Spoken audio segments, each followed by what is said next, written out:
So thanks a lot, and a special thanks for the organizers putting together this program with people from different communities. I'm actually from a solid state community, but I'm kind of a little bit outside of my comfort zone, because today I want to talk about how one actually solves Dicke-style models in open systems. So it's a little bit a theory story, but I hope also the experimentalists will find it interesting how the fact that we look at open systems really changes the physics. And as for the work I'm presenting, is mainly based on the master thesis of Alla Besverchenko, and we had a wonderful collaboration with a group of Corinna Kollert in Bonn. Good, so let's start, and I think we have seen this a few times now. So you know the Dicke model is one of the standard models in solid state physics, and it has this property, as we just heard, when you increase the coupling G, you get a phase transition to what's called a superradiant phase, where the photon gets a finite expectation value. And one of these properties, which will be especially important for our discussion, is that when you take if you take this system and you take the thermodynamic limit, so a large system, many two-level systems coupling to your cavity fields, then mean field approaches become exact. And that's easy to understand. It comes because we have this setting of coupling a single mode to many modes. Yeah, and if you have many modes, then they average, all fluctuations effects average out, and you can replace these operators by their mean field. Yeah, so that's our basic understanding of this model. And it's a very important model. It helped us to understand phase transitions, the role of cavities, laser physics, and so on. Now, as we also heard just in the last talk, there is, however, an issue with the experimental realization of this model in its plain vanilla form as it's written here. Namely, typically the light matter coupling you need here is weak. And even more, this Hamiltonian is not really correct because it omits diamagnetic terms, so terms quadratic in the photon operator. And there's indeed no-go theorems which say, oh, that's not, that will never describe a transition. But there is, luckily, there is a way out. And the way out is not to think about that as an equilibrium problem, but instead enhance the coupling by shining some laser in. Yeah, and then you have a laser, almost resonant processes, and then it turns out with the right coupling scheme, you can realize this model with very, very high precision. So the true Dicke model is not an equilibrium model, but it's a model of a driven system in a cavity. And that's what we want to address. And it has, so this is what we want to do, and it has become exciting experimentally, as now there are many, many experimental works, exciting experimental works, really doing not this coupling of just a bunch of spin to this photon mode, but coupling something else to our system. So you take your favorite many-body interacting systems, put it in a cavity, and then study the physics coming from these extra features of this cavity. And there are many wonderful works. Here I start here with the work of the Esslinger group, which put a Bose-Einstein condensate in a cavity, and then the Dicke transition means I generate inside my cavity spontaneously a standing wave of a laser, and then these atoms are captured in this standing wave of the laser. And that has been followed up in many by different groups in different experiments. So you can now study the full physics of the mod transition in these settings. And for example, here Tobias has been the next speaker has been a key player in this effort. You can also do this naturally with Rydberg atoms, obviously. And you can also think about that in solid state realizations, yeah, where you use some polaritons to do similar physics. Good. So now I'm more taking the theory hat and ask, what problem do we want to study? And it's written here. Our Hamiltonian is given by some interacting many-particle system. And for the moment, it's not so important what that is. We have some complex interacting many-particle system described by some Hamiltonian HS. And then we have the cavity. And actually, the cavity is described by two terms. One is so in some rotating frame, is the energy of a photon, which is actually determined by the detuning of the laser frequency of the pump. So there's a pumping laser, and the detuning of its frequency to the cavity mode determines this value delta, which can be easily tuned in the experiment. And then the second thing we need is that any cavity has losses, and that's here described in this Lindblad wave for this driven system. This is a very accurate description. And finally, we have the coupling of the cavity photons somehow to our many particle systems, and that goes via this operator OS, which I also don't want to specify. And importantly, to get a proper thermodynamic limit, we have to scale this coupling with 1/√L. Good. Now I said I don't care what the system is, but later I'll show concrete examples, so let me flash it already now. So later our system will be a Bose-Hubbard model in 1D, mainly because we want to do numerics. And we assume that the standing wave of our lasers, so the photon mode inside the laser creates a standing wave, which acts like a staggered potential for our photons. That's very close to these experimental setups, which I've shown before. Good. So let's see what we want to compute. So what we want to compute is the following. We want to take a system of finite size and ask what is the stationary state in the long time limit. And then we want to ask, how does the stationary state look like when we wait for a long time? And as we have an open system, there's a unique stationary state which our system approaches in the long time limit. And this target of this talk is different from an alternative limit, which is the following. You first take this limit system size to infinity and then ask what is the temporal dynamics and what happens in the long time limit. And that one, for example, that depends on initial conditions. So that depends on how you prepare the system, how you switch on your coupling to the cavity, and so on. While the first one gives you the unique steady state solution. Now, when you look at existing experiments, you'll see that they mostly don't care about my limit. So they'll be, they are happy to do the experiment in a kind of short time, and then do the experiment. But I'm a theorist, so I'm allowed to ask also theory questions, and I want to know about the unique steady state, and we want to understand what that is and whether it's an interesting experimental target. So I think there's nothing in principle which prohibits the experiment to reach also the other limit. Okay. So I said mean field theory is exact. Mean field theory in the coupling of light and matter. And mean field theory just means I replace A plus a dagger by its expectation value, and I replace O by its expectation value. So that's the mean field approximation.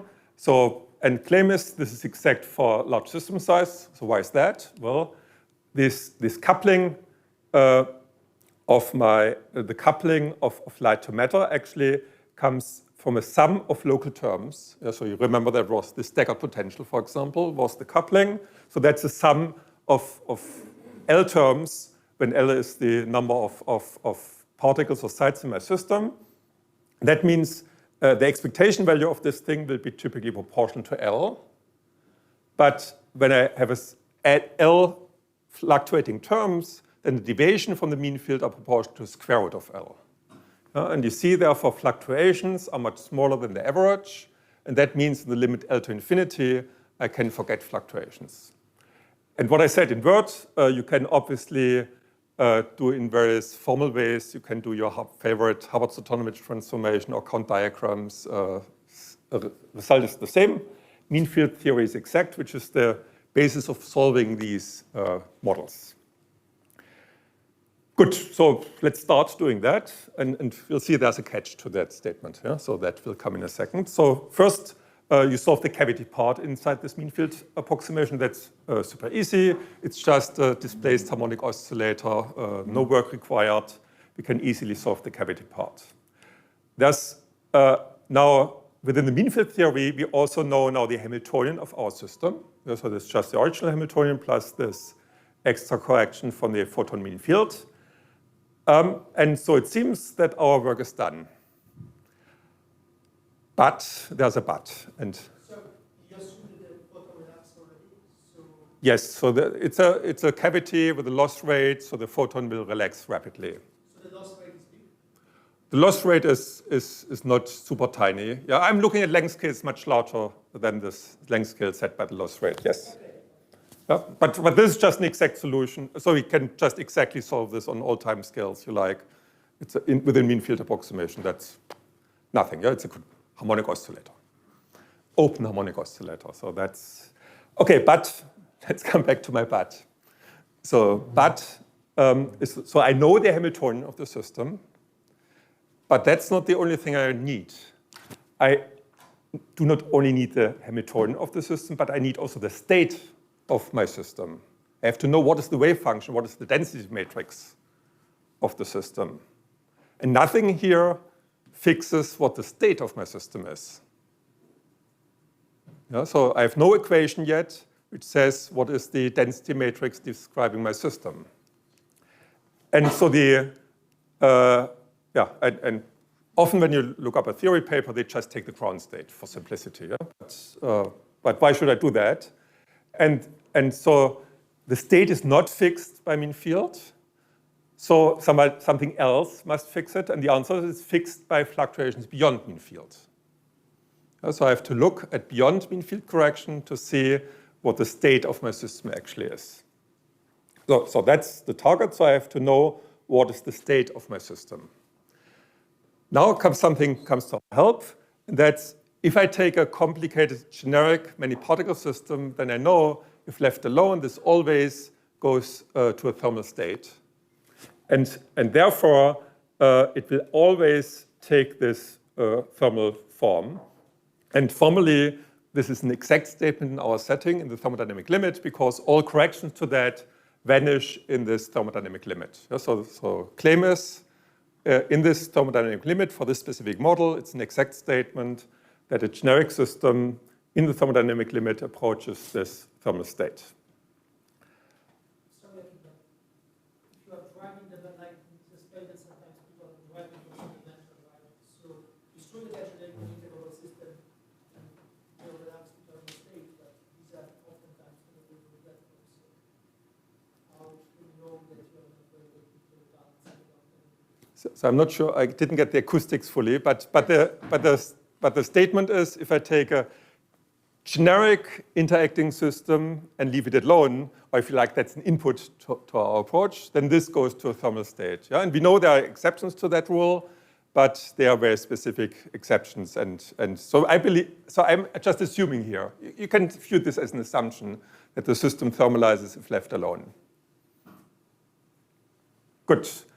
So this means that I have only one parameter left. Yeah? So I don't have to describe a wave function. I just need to compute one number, which is the effective temperature of the system. And that's, I do the same way how you would calculate the temperature of your fridge. You would ask, oh, how much energy do I put in? How much energy flows out? And then I get a rate equation and look for the stationary state. So what we have to compute is we just compute the time evolution of the energy of our system triggered by fluctuations beyond mean field.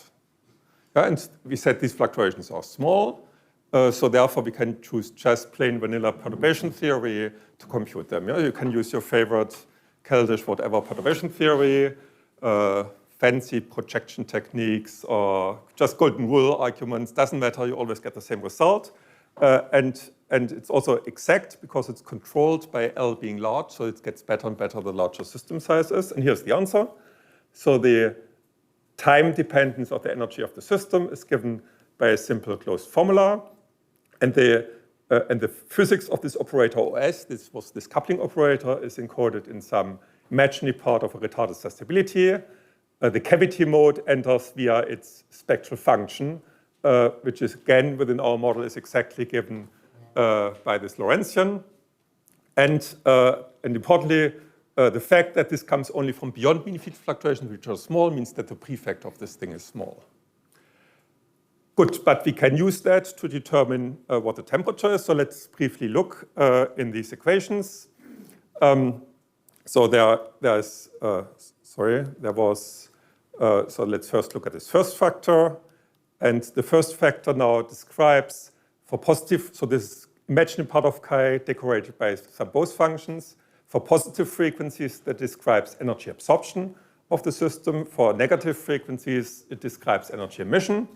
And now this we have to multiply by the spectral function of our cavity mode. And so the contribution for the peak is in the negative frequency regime because delta was positive. And therefore, this gives rise to cooling. But then there's always a tail of this Lorentzian, which extends to positive frequencies. And this tail describes your heating effect. Yeah? And when you multiply the two, then you get a function where you then have to balance cooling and heating to find the stationary state. That's how it goes. Good, so let me repeat. So what is the procedure to solve exactly an interacting generic Dicke model in the large N limit? First, you find your mini field equation, solve the cavity part. You realize that you don't know yet what the density matrix is, but at least if it's an integrable system, you can make this thermal ansatz. And then you determine the unknown temperature by solving the condition that the energy doesn't change as function of time simultaneously with the mean field equation. Yeah? So for example, mean field equation could look like something like that. That's the mean field equation as function of temperature. And then you calculate, let's say for low temperature, you calculate this thing and you find, oh, it grows, so the system heats up. Or when you start on this side, and then you find this thing is negative, so it cools down. And then there's a point where this meets, and that's your stationary state, the temperature the system realizes. Yes? I'm sorry for interrupting, but it's technical, so if I use a step. So you have also other one-over-n corrections to the interactions, one-over-n correction to the photon.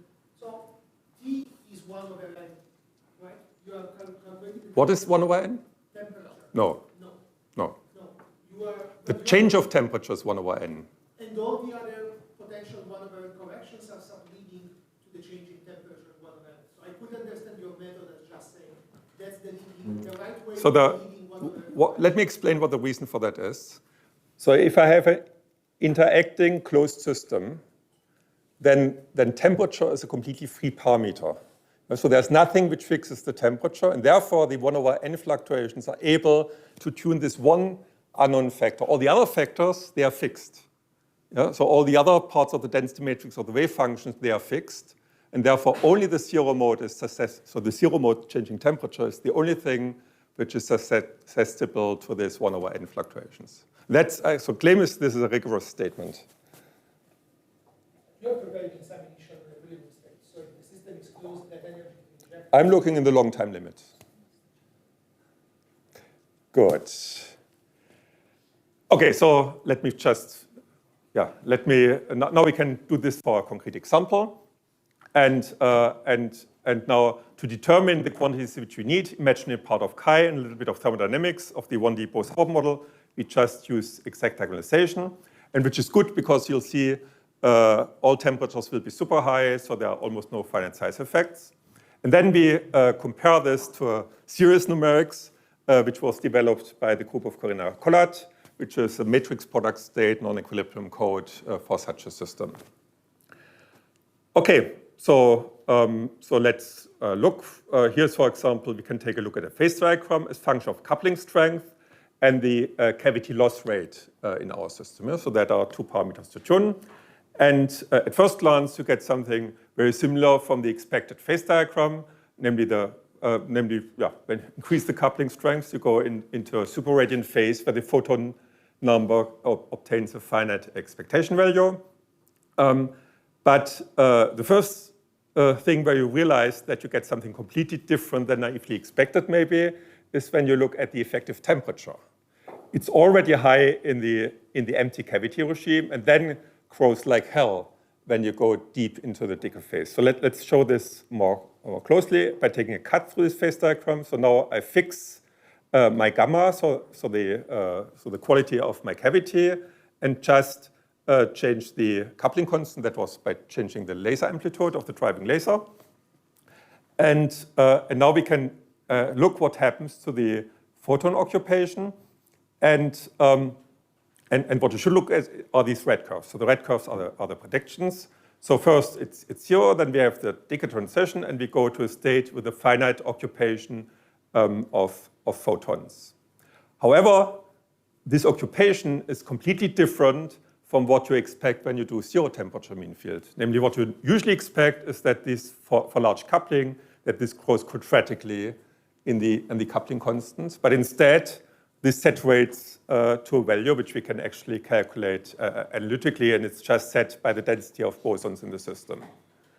And why is that happening? Well, it happens because the system heats up awfully when we go in the Dicke phase. So we start from a temperature of order 1 in units of the hopping of this Bose-Hubbard model, but then this grows like hell when we go deep into the Dicke phase. And because you reach these high temperatures, you can also do everything analytically, but I'll skip that part. Good. Here's another cut. So this is at fixed coupling, and we change the quality of the cavity, so we increase gamma. And there you see that you get, when you increase gamma, then first your temperature shoots up to ridiculously large values, and then you see this characteristic dip. And maybe here we can also discuss compare this to these numerical techniques, so these matrix product state methods. These are these green lines, and you find, so they are that's the small system. So the mean field calculation was done in the thermodynamic limit. The numerical calculation is done for a small system, and therefore you naturally get discrepancies. For example, not a sharp transition because it's a finite size system, but you see that the trend works, and also you can also track an effective temperature by calculating, for example, the expectation value of kinetic energy or expectation value of W occupancies, and then you can also fit a temperature to that. And you find also that this temperature matches the profile which you find in the mean field calculation. Okay, final question is how can, so I said all temperatures are awfully big. Yeah, so everywhere we were looking, we were at big temperatures, for example, larger than BC transition temperatures and stuff like that. So is there a way to reach low temperatures? And for that, it's actually useful to look at the analytical formulas which we have for example, the temperature. And now you can see, for example, how the detuning enters. So for big detuning, the temperature is just linear in the detuning up to logarithmic corrections. Now the idea would be obviously to go to weaker detuning, but then you run into another trap, namely when you make the detuning smaller and smaller, then temperature shoots up again. So net effect is that if you just take a high finesse cavity, it does not really help. So, but there's a kind of a sweet spot when you increase the finesse of your cavity and then at the same time make the detuning small so that they are of the same order of magnitude, then you can reach temperatures of this order. So then you can reach small temperatures, but it requires this double effort of having a high quality cavity and a small detuning. Good. So main result is we found a way to exactly solve these open interacting Dicke models, and we said to get a long time limit stationary state, it's essential to take fluctuations beyond mean field into account, and typical result, it's very hot. Now let me just mention that what I told you is only valid for positive detuning of the cavity mode. So last slide is kind of what happens when you take a negative detuning of the cavity mode. So if your laser has a frequency lower than the frequency of your cavity. And there, so what we find is then that this system means that more and more energy is pumped into the system. And now it depends a little bit how your Hamiltonian looks like. So let's say if you have some Rydberg atoms, which you describe by two-level systems, then your Hamiltonian is bounded from above. And that means that you can play a simple trick. You just replace Hamilton by minus Hamiltonian, and then everything is positive again. And then we just equilibrate to a state. Then we get the same result as before, only that the temperature, 1 over temperature beta, is now negative. So that's That's a cheap solution. But if you now look at these interacting boson problems, that has not this property. And then pumping more and more energy into the system means that that the atoms pile up on a single site. It's the only way how to increase your energy more and more. And then the dynamics slows down. We don't really know what happens. The system freezes in some classy state where you have these big clusters flying around. OK, that's it. So we looked at this generalized Dicke model as an open system. We look at the long time limit. And in this long time limit, fluctuations beyond mean field are important to fix the state of the system. Using the fact that a complicated system equilibrates, there's a simple way to obtain the solution. And we typically get this very high temperature result. And then there are also some interesting results. For example, you get this photon occupation completely independent of parameters and so on in the high temperature limit. But the main result is that we really have that the system heats up strongly and that we have to take fluctuations effects into account to get the steady state. And with that, I would like to thank you.